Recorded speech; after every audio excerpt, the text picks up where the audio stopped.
E aí pessoal, tudo bem com vocês? Aqui é o Dragão de Bronze.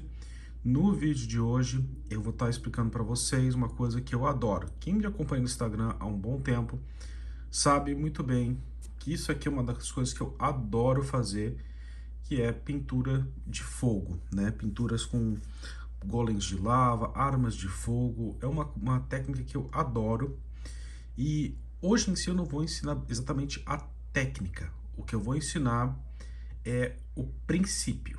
Então, eu tenho aqui comigo o meu diário, tanto que antes de começar, claro, tem que pedir, obviamente, o like de vocês, comentário, se inscrevam se ainda não são inscritos, mas o que é importante pedir aqui para vocês, né, dizer para vocês, é que isso aqui é uma coisa muito legal de se ter, né, isso aqui fica uma das dicas do Dragão, que é vocês fazerem um diário de pintura. Nesse meu diário, eu escrevo nele assim todas as minhas técnicas, tudo que eu sei. Quando faço uma miniatura nova, eu tomo anotação. Isso aqui é uma coisa legal de fazer. Para o de hoje em si, eu fiz essa transição aqui para explicar como é que funciona o princípio do fogo. O fogo em si, gente, ele não é difícil de entender se você souber as duas regras. Primeira delas, as duas estão ligadas e as duas estão ligadas com física, né? Física e um pouquinho de química. A primeira delas, que a gente aprende na física, é que o branco é o ápice do quente e o preto é o mínimo do quente. Lembrando que não existe o frio em questão de sensação, é uma coisa psicológica. O que a gente tem é ganho de calor e perda de calor. É o que meu professor de física sempre dizia. Mas, enfim, independente se temos calor ou não, o que nós temos nas cores também dizendo que o branco é o quente e o preto é o frio. As chamas, né, o fogo, quando ele passa por três estágios: ignição, combustão e extinção. Como é que isso funciona? Quando a gente acende um fósforo ou então alguma coisa pega fogo, por exemplo, um gás ou então um líquido inflamável, isso começa a ignição. É quando ele começa e então logo vai para a combustão. A ignição é quando o fogo tem início, né? Ele começa a transformar aquele líquido ou gás inflamável, né, em energia. Que o fogo nada mais é do que isso, energia pura. Nesse estágio, o que que acontece? As chamas, sempre o ponto mais próximo dela, mais próximo do calor absoluto, é sempre próximo do branco. E para isso, a gente sempre vai usar cores como o branco, o amarelo gelo e o amarelo. Caso você não tenha um amarelo gelo, por exemplo, esse aqui da cá, dá para conseguir um amarelo gelo fazendo com escala 4:1 de 4 gotas de branco e uma gota de amarelo, né, para dar essa clareada. Passado o estágio da combustão, da ignição, a gente entra no estágio da combustão. E aqui que entra as três principais cores das 6 cores conhecidas, né?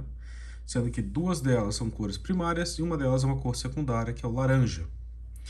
Ou seja, começou a se distanciar do branco, ela começa a perder calor, mas ainda é uma cor quente. Então, o amarelo, mais próximo do branco, pegando fogo, né? Super quente. O laranja, indo para o vermelho, já é perda de calor. E, de novo, se você não tiver o laranja, você pode conseguir ele misturando o amarelo com o vermelho. Aqui no final tem uma coisa que muita gente às vezes não nota ou deixa passar. O vermelho nunca é o final do fogo. O final verdadeiro seria o vermelho rubro, o cinza 70-80 e o preto. Porque aí é onde está a extinção da chama, quando ela começa a morrer. No caso, é sempre no final das labaredas. Quem já viu as minhas pinturas, por exemplo, aqui temos essa magia vivente de bola de fogo. No final das labaredas, eu sempre coloco, às vezes, um preto ou um cinza, porque é ali onde as chamas estão se extinguindo. Elas estão sempre aqui, ó, saindo do centro. Vocês podem aqui perceber que aqui tem um pouco mais de amarelo gelo do que o comum. E quanto mais longe do núcleo, né, elas vão ficando mais escuras. Esse princípio, gente, pode ser usado não apenas em chamas, mas também em rochas quentes, rochas ígneas. Como é o caso aqui dos meus golems, né? Esse aqui é um golem de fogo que eu fiz da Cast and Play no ano passado, né? E vocês podem perceber que as partes mais quentes dele são as partes mais claras. E as partes mais escuras é onde ele está mais solidificado. O mesmo vale para esses dois golems aqui da... Se eu não me engano é da Flash of Gods, né? Golem de lava da Flash of Gods que eu peguei com a C-Neutral. Esse aqui eu fiz sem cores fluorescentes, esse aqui eu fiz com cores fluorescentes, apesar de que eu não consegui o mesmo resultado que eu queria quando eu fiz o golem de fogo. Mas notem que qual que foi a ideia de um? Esse aqui já perdeu calor, ele está com muita mais partes, assim, a rocha, o magma já esfriado, enquanto esse aqui tem um magma mais ativo.